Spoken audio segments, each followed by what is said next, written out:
Hai, hari ini kita akan membahas sebuah studi kasus yang dalam hal ini berkaitan dengan self-efficacy. Kita mengangkat sebuah kisah yang dialami oleh seorang gadis, sebut saja Mawar. Penasaran seperti apa kisahnya? Yuk, ikut kita diskusi bareng-bareng. Hai guys. Halo.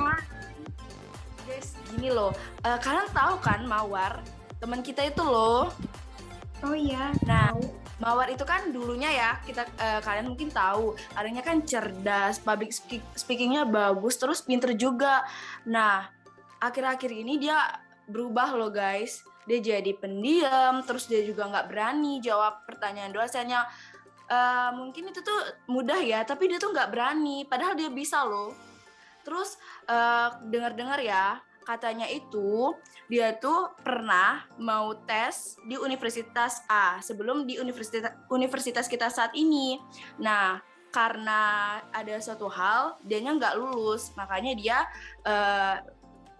kuliah di universitas kita ini.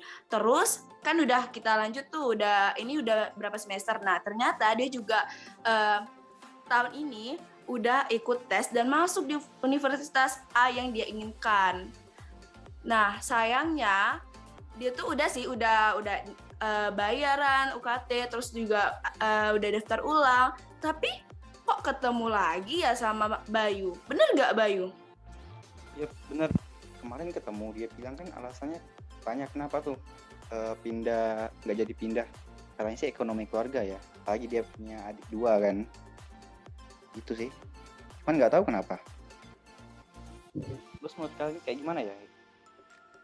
Oh, si Mawar ini ya, kalau menurut aku sih dia seperti mengalami trauma pada pengalaman sebelumnya nggak sih?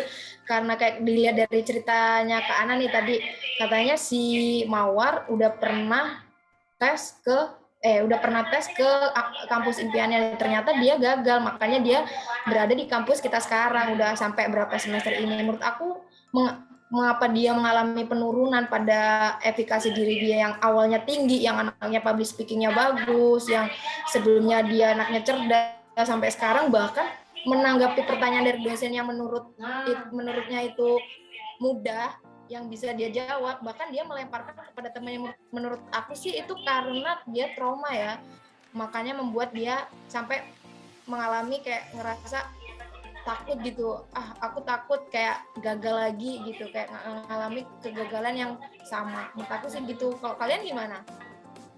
Iya sih, menurut aku kayak gitu ya. Dia tuh kayak sekarang itu kayak kehilangan motivasi gitu sih menurut aku. Jadi dia tuh nggak ada rasa semangatnya untuk percaya diri lagi seperti kayak dulu lagi, kayak gitu. Kayak beda banget gitu. Nah benar banget, setuju sih. Akhirnya hal itu juga berdampak pada semua kehidupannya, baik di kampus maupun enggak. Apalagi di kampus dia sampai nggak berani untuk melakukan presentasi, yang padahal sebagai mahasiswa ya presentasi ada tugas kita, begitu sih. Kalau menurut yang lain gimana? Iya tuh bener banget. Waktu itu juga dia pernah waktu ada pertanyaan dari dosen, kan itu pertanyaan mudah tuh, tapi dia malah jawabnya ke aku dan nyuruh aku buat jawab ke dosen itu. Aku juga bingung kenapa dia.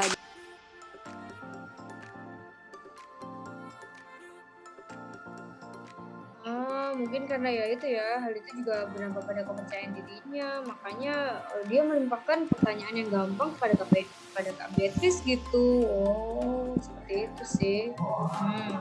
Gimana kalau menurut yang lain? Oh, jadi iya aku lihat juga tuh dia tuh kayak ada kecemasan tersendiri itu loh. Nah, jadi mendengar diskusi dari teman-teman, kayaknya bener deh si Mawar ini mengalami penurunan efikasi pada dirinya, yang dimana ada trauma lama lah ya dari yang menyebabkan sampai saat ini. Terus juga kurangnya motivasi, dan dia juga kayaknya itu kan merupakan kayak rintangan ya. Dia mungkin tidak bisa membuat rintangan itu menjadi tantangan, makanya jadi lebih drop lagi gitu deh. Halo teman-teman. Hai. Jadi aku tadi ngobrol sama kelompok sebelah. Kalian udah tahu masalahnya si Mawar belum? Oh, Tahu tahu tahu. sih Ya yang kan? kepercayaan dirinya kurang gitu. Iya bener, itu menurut kalian gimana deh pemecahan masalahnya? Kalau aku duluan ya, Anggun duluan ya. Boleh, boleh, Eh, boleh. Menurut Anggun gimana tuh?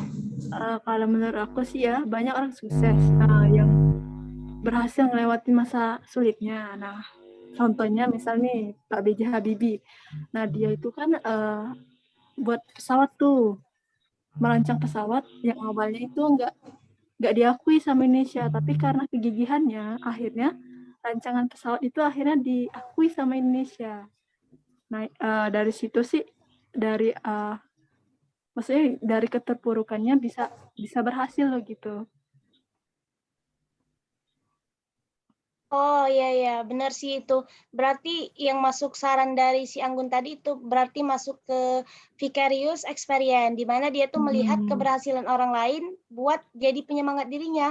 Nah, di kasus Mawar ini, dia ini kayak masih kurang, kayak menganggap bahwasannya kalau dia nggak masuk universitas itu, maka kemampuannya terhambat. Sedangkan kalau kita berpacu pada hal lain tadi, kayak B.J. Habibie, itu bisa sih kayak mereka tuh bakal sukses dengan syarat gigi dan harus diimplementasikan. Mungkin kalau menurut aku itu sih perlunya pengimplementasian dari vicarious experience tadi yang telah dijelaskan oleh Anggun tadi.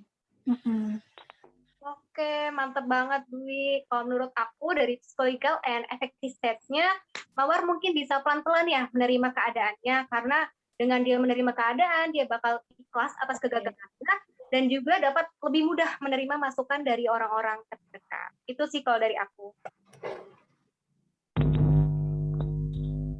Kalau dari aku, dia tuh harus diberi dukungan secara langsung.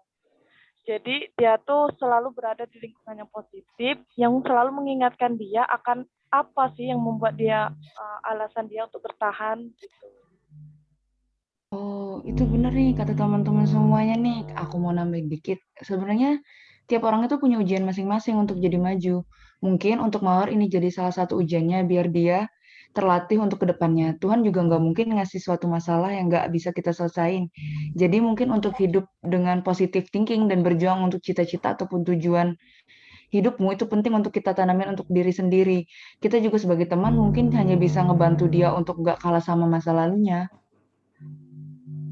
Iya bener banget ya teman-teman. Aku juga kalau untuk masalah Mawar ini aku pernah dengar satu metode namanya itu master experience, di mana di saat kita merasa bahwa kita sedang terpuruk atau self efficacy kita lagi turun, kita mencoba untuk mengingat keberhasilan-keberhasilan atau pencapaian-pencapaian yang pernah kita lakukan gitu.